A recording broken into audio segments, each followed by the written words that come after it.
예전에 이제 이 돈 혹은 뭐 재물 혹은 물질 그와 관련된 인간의 심리에 대한 책을 잠깐 본 적이 있었었는데 거기에 봤더니 뭐 지금은 좀 수치가 좀 달라지긴 하겠는데 사람들이 이 돈을 필요로 하면서 살잖아요, 인생에서. 그리고 많은 부분은 돈에 만족해 하면서 삽니다. 그런데 그렇게 만족해하는 수준이 돈에 많아지는 정도와 그리고 우리가 만족해하는 수준, 이거를 그래프로 만들면 어떻게 될까? 이제 여러 가지 조사 결과를 낸 게를 봤어요. 그랬더니 제 생각에는 뭐 많은 사람 생각에는 그래프가 아마 이런 직선, 그러니까 돈이 많으면 많을수록 우리의 행복감도 늘어나는 직선이라고 생각을 했는데 그게 아니라는 것을 알게 됐습니다. 어느 정도 수준이냐면 그래프가 이게 아니라 이렇게 했어요. 그러니까 어느 수준 이상에는 돈이 정말 필요해서 돈이 빈궁하면, 재물이 없으면 의식주의 문제 때문에 굉장히 심각하게 고민하고 그게 우리의 행복감을 저해하는 것이 분명합니다. 그런데 그 수준이, 그 돈이 어느 정도 쌓이게 되면, 어느 정도 이상이 되게 되면 행복감이 돈이 많다고 늘어나지가 않는 거예요. 그리고 오히려 그 행복감이 정체되는 모습, 돈이 많아져도. 이러한 이 그래프가 의외로 나타나게 된 겁니다. 그래서 이제 거기서 얘기하는 게 우리가 재물에 대해서 얻는 그 행복감이나 어떤 그 가치로움, 그것을 인생의 가장 행복하고 가장 중요한 거로 여기고 살아가는 게 얼마나 어리석은가, 뭐 이런 얘기를 그 책에서 제가 본 적이 있습니다. 예, 그와 더불어서 저는 이제 부자였던 적이 한 번도 없어서 전 부자인 사람들이 되게 궁금했거든요. 왜냐하면 저분들은 돈이 많으면 어떤 마음을 가지고 살까? 돈이 많으면 진짜 기분이 얼마나 좋을까? 뭐 이런 생각을 되게 하고 살았는데 되게 공교롭게도 제가 부자 동네에 가서 사역을 하는 바람에 그분들을 바로 옆에서 사는 거를 목격을 할 수가 있었습니다. 제가 이건 뭐 자랑처럼 얘기하는데 뭐 그렇게 재밌게 얘기가 됐어요. 그 한 아파트를 가봤더니 신방을 갔는데 엘리베이터가 눌러도 안 눌러지더라고요. 그래서 이게 뭔가 싶었더니 벌써 10년 전이에요. 10몇 년 전이죠. 그러니까 카드를 띡 하고 대니까 그냥 저절로 엘리베이터가 올라가더만요. 근데 그리고 이제 엘리베이터가 끝에층까지 올라갔어요. 그래서 그리고는 엘리베이터가 쭉 열리는데 제가 거기서 놀란 게 바로 현관이에요. 그러니까 그 한 층이 다 그분 아파트였던 거예요. 그런 데가 우리나라에 있더만요. 소위 말해서 무슨 그래서 집안에 또 집이 있는 건 처음 봤습니다. 집안에 들어갔는데 또 집이 있어요. 야, 이렇게 넓은 데도 살 수 있구나. 이렇게 경치 좋은데. 근데 이제 저는 생각에 그 정도가 돈이 있으면 굉장히 막 행복감이 저하고는 비교가 안 될 정도 수준으로 생각을 했는데 사람 사는 건 비슷하더라고요. 시어머니 때문에 속 썩고 시동생 때문에 속 썩고 또 자녀들 때문에 걱정하고 이런 거는 돈으로도 해결이 안 되는 걸 제가 거기서 분명히 봤습니다. 그래서 또 한 분은 그 기업을 하는 분인데 재벌 3세 정도는 안 되지만 준재벌 3세 정도 되는 분이 계셨어요. 그래서 그분한테 제가 물어봤어요. 궁금해서. 돈이 많아지면 어떻게 돼요? 돈에 대한 느낌이. 그랬더니 그분이 저한테 얘기해 주길 돈처럼 여겨지지가 않고 이렇게 흐름으로 여겨진대요. 일종의 물과 같다는 거예요. 그게 뭔 소리냐고 물어봤더니 돈이 어디서 와서 어디서 가는 그런 느낌만 있지, 이게 우리는 일일이 액수를 세서 막 이게 내 통장에 얼마 있고 막 이게 머릿속에 있잖아요. 그런 게 없대요. 그래서 그러면은 돈이 많고 적고가 어떻게 느껴지냐고 그랬더니 그냥 조금 흐름이 안 좋으면 기분이 안 좋아진대요. 제가 그런 얘기까지 듣게 됐어요. 그래서 제가 그때 확실하게 한 게 돈이 우리의 일상생활을 되게 편하게 해주는 건 맞는데 돈이 많아진다고 우리의 인생이 정말 행복감이 끝없이 천국으로 가는 건 아니구나. 그때 이제 그것을 깨닫게 되었습니다. 그런데 사실 이거를 제가 말로 여러분한테 설명을 드려도 혹은 제가 그걸 눈으로 봐도 실제적으로 우리의 삶 속에서 잔고가 비고 내 주머니에 돈이 비면 그것만큼 좀 복잡한 게 없죠. 그리고 사람이 그래요.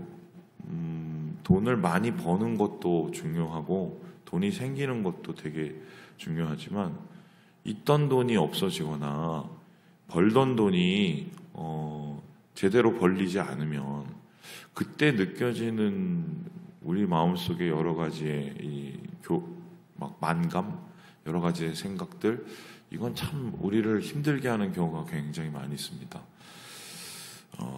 예수님 시대 때도 그랬던 것 같아요. 특별히 예수님 주위에는 잘 사는 사람이 손에 꼽았잖아요. 여러분 아시는 뭐 아리마대 요셉이라던가 아니면은 니고데모 뭐 이 정도. 물론 뭐 바울은 나중에 이제 합류를 했지만 대부분은 이제 오늘 벌어 오늘 사는 사람들이었단 말이죠.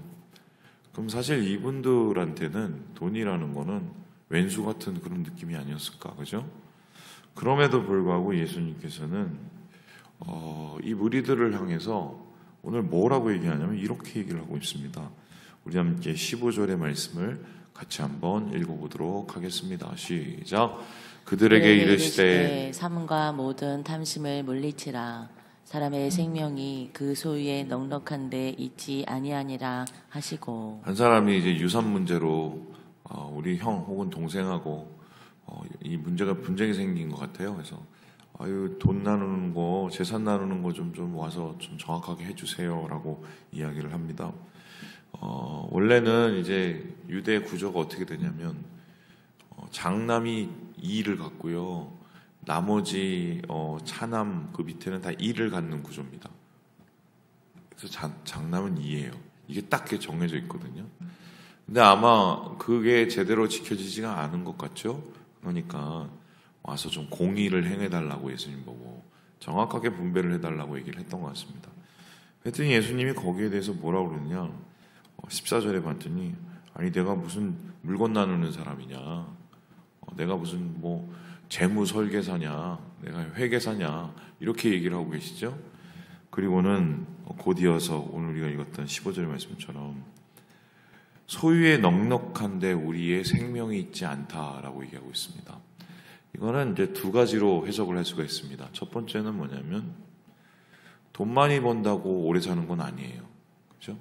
물론 사람이 좀 돈이 많으면 유기농도 먹고 뭐 예를 들어서 뭐 좋은 거는 다 이제 먹으니까 좀 나아질 수도 있고, 미국 가면 이게 좀 정확하게 드러나는데, 여러분 제가 좀 살이 요즘 신방 때문에 쪄가지고요. 근데 그 미국 가면 저는 돼지는 아닙니다. 미국에 가면 진짜 이렇게 동그란 사람들이 있어요. 정말 동그래요. 이렇게 동그래요. 근데 그분들의 공통점이 뭔지 아십니까? 못 사시는 분들이에요. 대부분 이제 미국에서 이렇게 건강하고 얇은 분들은 어떤 분들이냐? 대부분 좀 있는 분들이에요. 그러니까 아무래도 그런 분들이 더 오래 살 가능성이 있죠. 근데 예수님께서는 그거 말고 사람의 남은 한 사람 한 사람의 수명, 이거는 그런 데 달려 있지 않죠. 갑자기 건강하게 지내다가 돌아가시는 분 여러분 있죠. 어제도 이제 그 연극하러 오신 분 중에 한 분이 안 보이셔갖고 예전에 오셨던 분들이 또 몇 분 있었거든요. 그래서 그 중에 이제 TV에 자주 나오시는 분들이 있어요. 그래서 아니 왜 그분들은 안 보이냐고 그랬더니 좀 대뜸 제가 놀랐는데 그 감기에 걸려서 갑자기 돌아가셨대요. 폐렴으로. 그래서 어쩐지 TV에도 안 나오셔갖고, 여러분 이게 뭐 우리가 겪어봤잖아요. 제 친구 목사도 어제까지 막 소리 빽빽 지르고 이런 친구가 있었는데 같은 방에서 옛날에 있었던 기숙사에서 갑자기 연락이 안 돼서 전화를 했더니 사모님이 전화를 받는데 갑자기 코로나로 그때 죽었어요. 소천한 거죠. 인간의 인생은 돈이 많다고 해서 보장이 되어 있지가 않아요. 그죠? 그 얘기가 첫 번째고, 두 번째는 뭐냐면 우리의 삶에서 삶의 질, 우리를 더욱더 생명이 생명되게 하는 삶이 좀 삶답게 느껴지는 그런 가치가 이 돈에 달려있지가 않다는 겁니다. 오히려 돈이 많으면 우리의 삶의 질이 떨어질 수도 있는 상황이 오는 거죠. 그 대표적인 경우가 오늘 이렇게 돈 때문에 형제 자매가 싸우는 경우죠. 저는 이거를 또 경험을 했던 적이 있는데, 예전에 그 교회에서 권사님 그 자녀들이 이게 다 모였어요. 장례 때문에 아버님이 돌아가셨는데 권사님이 이제 혼자 이렇게 계시고 아들이 이제 되게 이렇게 많이 거기 앉아 있었어요. 그래서 이제 저희 교회에, 그러니까 지난 교회 말고 지지난 교회죠. 오래 다니셨던 그 장로님이셔라. 거기를 이제 가갖고 제가 이제 가서 위로 예배를 먼저 드렸거든요. 그런데 엄청 냉랭한 거예요. 이게 뭐냐.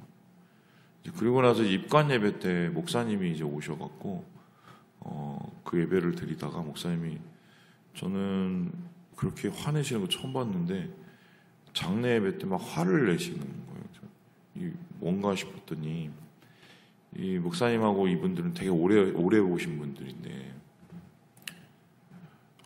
막 이렇게, 아니 아버지 죽음 앞에서 이게 뭐 하는 거냐고 막 이렇게 얘기를 하셔서 저는 좀 놀랐어요. 나중에 제가 목사님한테 여쭤봤어요. 이게 어떻게 된 영문인가 했더니 그렇게 냉랭했던 이유가 유산 때문에 그렇게 된 거더라고요. 제가 그때 참 많이 느꼈어요. 왜냐하면 아버지의 죽음 앞에서 혹은 한 생명의 죽음 앞에서 우리는 뭘 느껴야 되죠? 슬프거나 아니면 거기서 지혜를 배워야 되잖아요. 내 인생도 이렇게 끝날 수 있겠구나. 그럼 좀 사람이 겸손해지거나 아니면 조금 더 깊어져야 되는 상황, 그게 장례식이잖아요. 그때도 계속해서 그러한 초점들을 방해할 수 있는 게 돈이에요.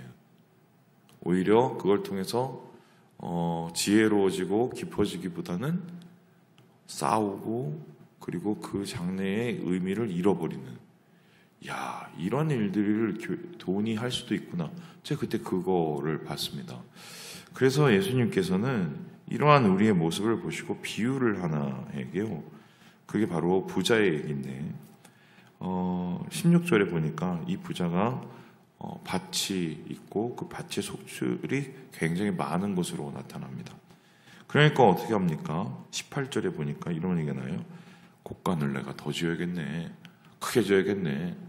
그리고는 곡간에 곡식을 막 쌓아둡니다. 그리고는 19절에 뭐라고 얘기하죠? 이제 여러 해 이거 여기 많으니까 이제는 평안히 쉬고 먹고 마시고 즐거워야겠구나. 그런데 그 위에 어떻게 했습니까? 하나님이 영혼을 찾으셔서 데리고 가니 다 쓸데가 없는 것이 된다는 거죠. 인생이 이럴 수 있다는 것입니다. 그러면 이 사람이 어리석은 이유가 뭡니까? 소출을 많이 만든 게 어리석은 건가요? 아니죠. 혹은 곡간을 많이 만든 게 어리석은가요? 그것도 어떻게 보면 그럴 수 있죠. 그런데 중요한 건 뭐냐면 내일이 항상 있을 거라고 생각하는 겁니다. 그렇죠? 내일이 항상 있을 거라고 생각하니 그 내일을 위해서 진짜 써야 될 것, 투자해야 될 것에 투자하지 않고 정말 어리석은 데 투자했기 때문이 아니겠어요? 그래서 예수님께서는 우리가 쌓아야 될 곡식의 창고는 이 세상의 그곳이 아니라 어디에 쌓아둬야 된다고 이야기를 하고 있습니까? 바로 저 하늘에 쌓아둔다고 얘기했어요. 그래서 33절에 이렇게 말씀을 하시는데요. 같이 한번 읽어보도록 하겠습니다. 시작. 너희 소유를 팔아 구제하여 낡아지지 아니하는 배낭을 만들라. 곧 하늘에 둔 바 다함이 없는 보물이니 거기는 도둑도 가까이 하는 일이 없고 좀도 먹는 일이 없느니라. 한마디로 하늘에 창고를 만들고 쌓아둬야지 이 세상이 전부인 것처럼 내일이 계속될 것처럼 그렇게 살면서 쌓아두는 것은 그것은 올바른 신앙인의 태도가 아니라는 것입니다. 자, 그렇다면 하늘에 우리가 창고를 만들고 거기다 쌓아둔다는 것은 어떤 의미가 되겠습니까? 하나님이 원하시는 일을 하는 거죠. 그래서 그것을 31절에 보니까요.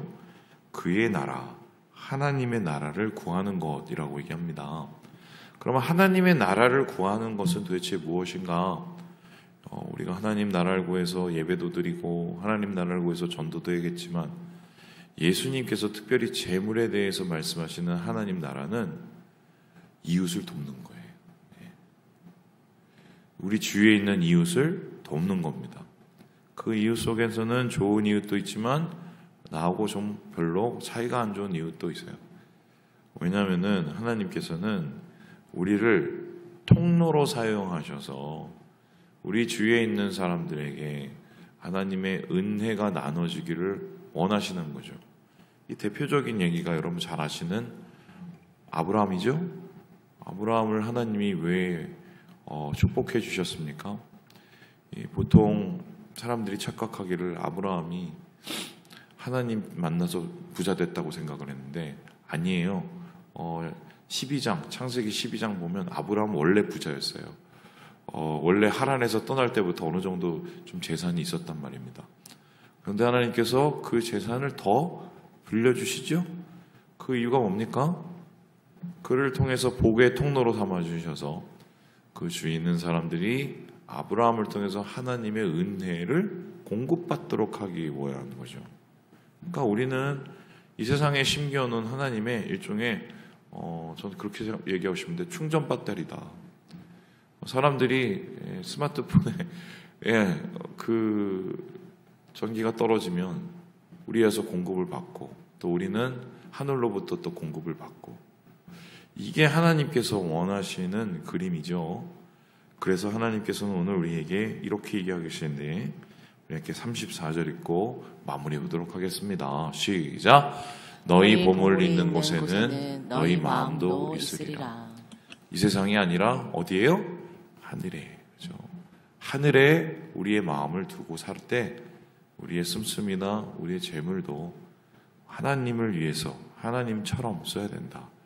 이게 이제 결론입니다.